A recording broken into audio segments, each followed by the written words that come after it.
Good day and welcome back to another video. We are going to take a look at how the Raging Dash Majin Buu South Supreme Kai performs in the Majin Power Extreme Super Battle Road stage at 100% in the Hidden Potential system and at level 10 links.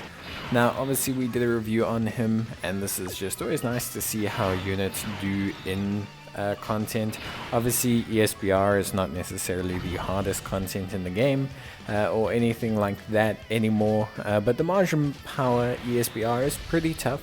It's definitely not something that new players are going to find super easy.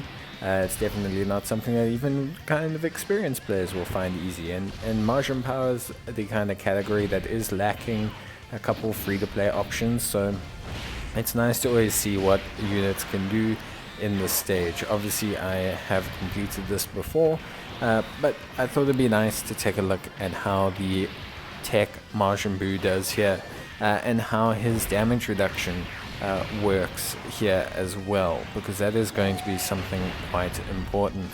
Now remember, he gains 20% damage reduction when he is above 80% health, and he also has more defense depending on how much health is remaining. Now this is very important because the Majin Buu will actually struggle in certain situations. Like as you can see here,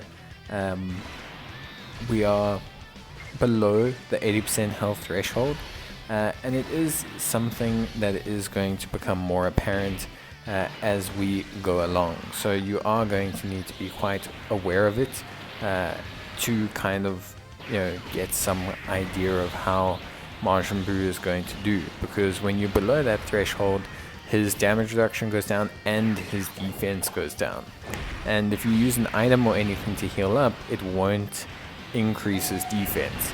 The healing from links and from passives will occur because they occur at the very start of the turn, so the health calculation occurs before his passive calculation does, but he is honestly not going to be able to tank if you are too low on health, and that is quite a big issue, but it's something we'll take a look at now. So if you see him here, he is obviously in the first slot there, only 90,000 defense, which just isn't good enough, period, for obviously taking on this kind of content. He is missing big bad bosses, which would help him out quite a bit, and will heal up, and you will see that his defense is not going to go higher, and you will see that he won't gain his damage reduction, which is the big problem. And 70k is quite a lot. Even with 30% damage reduction from the Princess Snake, 70k is still quite a lot, but you can see again he does do some pretty decent damage. So that was obviously probably worst case scenario for him, which is fine. You do need to see every kind of instance of a unit, and we should get a much better idea of how he does here once we link him up next turn. So we're going to use an item here. We're going to use a Whis just to give ourselves some protection, and hopefully we can enter the next turn with a little bit more health, which should make things a lot more interesting to take a look at. And yeah, I think you definitely do need to keep that into consideration. What is his health pool, and how is that going to affect his ability to tank? Now I wouldn't necessarily consider him I wouldn't necessarily consider him to be a first slot tank unit or anything like that.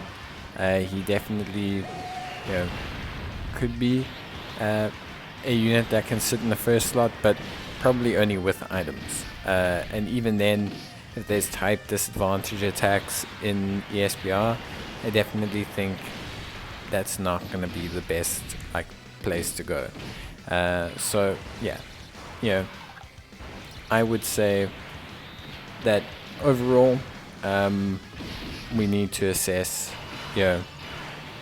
how he does in this situation. So here his health is a little bit higher, you can kind of see that. His defense is showing a bit higher. He does have big bad bosses active as well, which is very good.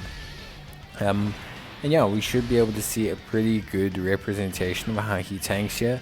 Single digits, pretty nice, very solid, good damage as well, which is always great. And yeah, tanking single digits afterwards. This is a type advantage super attack, but 161k, honestly not so bad. So yeah, definitely looks pretty good, much better than his first performance. So we'll definitely give him some credit. I think he's defensively viable. I just, I do think you need to be a little bit careful and aware of what is actually happening in certain situations. You need to understand his passive, understand the health requirements, and understand how that's going to affect his damage and his defense overall. But yeah, that's pretty much it. I don't think we need to see any more. So let me know your guys' thoughts. Leave a like if you enjoyed the video. And yeah, let me know if you're looking, to use this guy, if you've beaten the Majin Power stage. And yeah, just, always interested to hear what teams you guys are using, what units you guys are using. That's going to be it from me. Take care and bye.